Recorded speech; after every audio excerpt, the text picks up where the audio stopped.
Assalamualaikum warahmatullahi wabarakatuh. Perkenalkan, nama saya Dia Octavia dengan NIM 20033166. Baiklah, pada kesempatan kali ini saya akan menjelaskan mengenai KD 3.4 kelas 10 mata pelajaran fisika.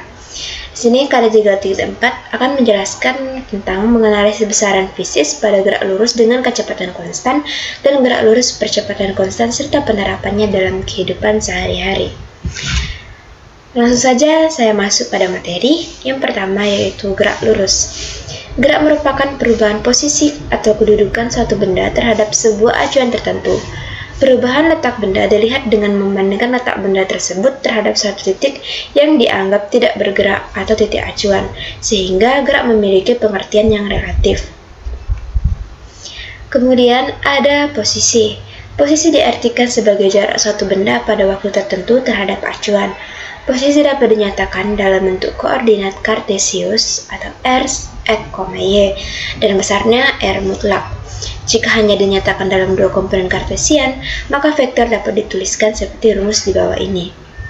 Sedangkan arahnya dapat dinyatakan dalam persamaan alpha sama dengan tangan min 1 y, x.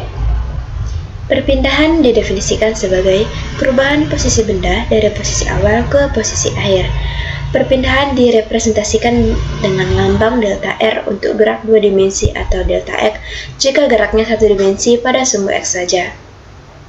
Besarnya perpindahan dapat dihitung dengan cara vektor delta R sama dengan R2 min R1 atau delta X sama dengan X2 min X1 untuk gerak satu dimensi.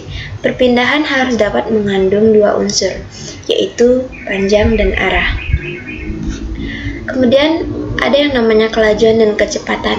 Kelajuan dan kecepatan pada bagian awal pembahasan tentang gerak lurus telah dibahas konsep-konsep dasar posisi, jarak, dan perpindahan. Telah dipelajari pula bahwa suatu benda dinyatakan berpindah apabila dalam selang waktu tertentu posisi benda berubah terhadap acuan tertentu secara matematis. Kelajuan dapat dinyatakan dalam persamaan seperti rumus di bawah ini, yaitu V sama dengan jarak total per waktu total, atau sigma X per sigma T meter per sekon. Yang terakhir yaitu ada percepatan. Percepatan rata-rata didefinisikan sebagai perubahan kecepatan dibagi waktu yang diperlukan untuk perubahan tersebut. Maka A sama dengan delta V per delta T sama dengan V2 min V1 per T2 min T1 meter per sekon kuadrat. Gerak lurus beraturan. Suatu benda dikatakan mengalami gerak lurus beraturan jika lintasan yang ditempuh oleh benda itu berupa garis lurus dan kecepatannya selalu tetap setiap saat. Sebuah benda yang bergerak lurus menempuh jarak yang sama untuk selang waktu yang sama.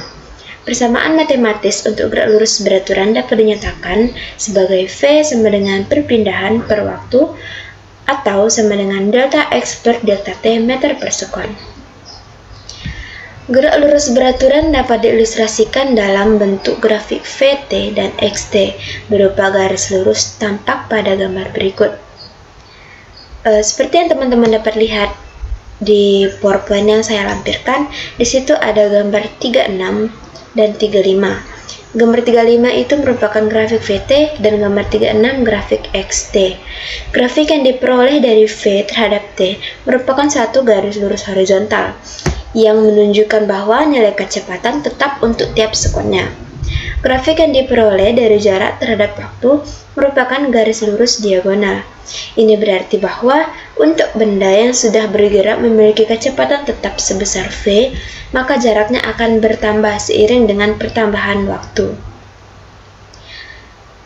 Lanjut, yang kedua yaitu ada GLBB, gerak lurus berubah beraturan. Gerak lurus yang memiliki kecepatan berubah secara beraturan disebut gerak lurus berubah beraturan. Benda yang bergerak berubah beraturan dapat dipercepat atau diperlambat. Perubahan kecepatan yang dialami benda sifatnya konstan pada setiap selang waktu atau dengan kata lain percepatannya konstan. Apabila diterapkan ke dalam keadaan umum, di mana kecepatan mula-mula benda V0 dan kecepatan benda setelah bergerak selama T sekon berubah menjadi Vt, maka percepatan rata-rata benda dapat ditulis A sama dengan Vt min V0 per T. Nah, sehingga nanti akan diperoleh persamaan Vt sama dengan V0 plus At.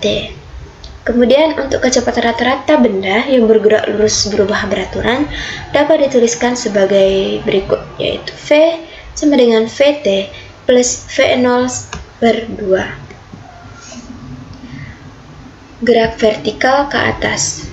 Gerak vertikal ke atas, misalnya bola yang dilempar ke atas, dan gerak jatuh bebas, misalnya buah yang jatuh dari pohonnya, juga dapat dikategorikan sebagai GLBB. Gerak vertikal ke atas merupakan gerak lurus yang diperlambat, sedangkan gerak jatuh bebas merupakan gerak lurus yang dipercepat. Persamaan yang berlaku untuk gerak bebas merupakan gerak lurus yang dipercepat. Persamaan yang berlaku untuk gerak vertikal ke atas ataupun ke bawah hampir sama dengan persamaan GLBB itu sendiri.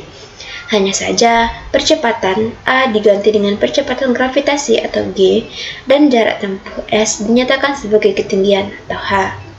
Persamaan yang dapat digunakan dalam gerak vertikal adalah sebagai berikut.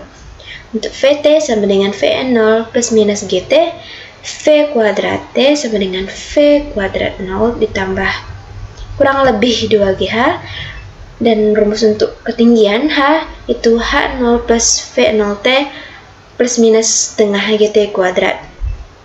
Dengan keterangan G itu merupakan percepatan gravitasi, H ketinggian saat waktu T, dan H0 merupakan ketinggian saat T0.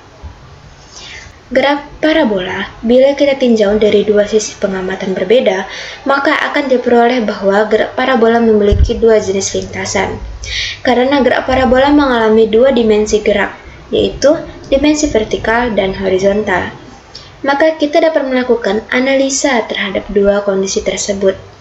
Pada gerak horizontal, benda bergerak parabola tidak mengalami percepatan apapun, atau A sama dengan 0. Sehingga dengan demikian, dapat dikatakan bahwa gerak parabola pada arah horizontal adalah gerak lurus beraturan, atau GLB. Akibatnya, kecepatan pada arah horizontal adalah konstan. Dengan rumus Vx sama dengan V0x sama dengan V0 cos alpha. Untuk jarak tempuh, X sama dengan Vx kali T sama dengan V0 cos alpha dikali T. Jarak tempuh maksimal diperoleh ketika waktunya sama dengan 2 kali waktu mencapai ketinggian maksimum. Berbeda halnya bila kita meninjau dari arah vertikalnya. Gerak parabola pada arah vertikal dipengaruhi oleh percepatan gravitasi atau G. Akibatnya, gerak parabola pada arah vertikal ini merupakan GLBB. Sehingga persamaan-persamaan matematis yang berlaku pada dimensi vertikal adalah sebagai berikut. Kecepatan Vty sama dengan V0y min Gt, Vty sama dengan V0 sin alpha min Gt, ketinggian Yt sama dengan Y0 ditambah V0y kali T min setengah Gt kuadrat, Yt sama dengan Y0 plus V0 sin alpha T min setengah Gt kuadrat. Waktu untuk mencapai ketinggian maksimum diperoleh ketika Vy sama dengan 0, T sama dengan V0 sin alpha per G.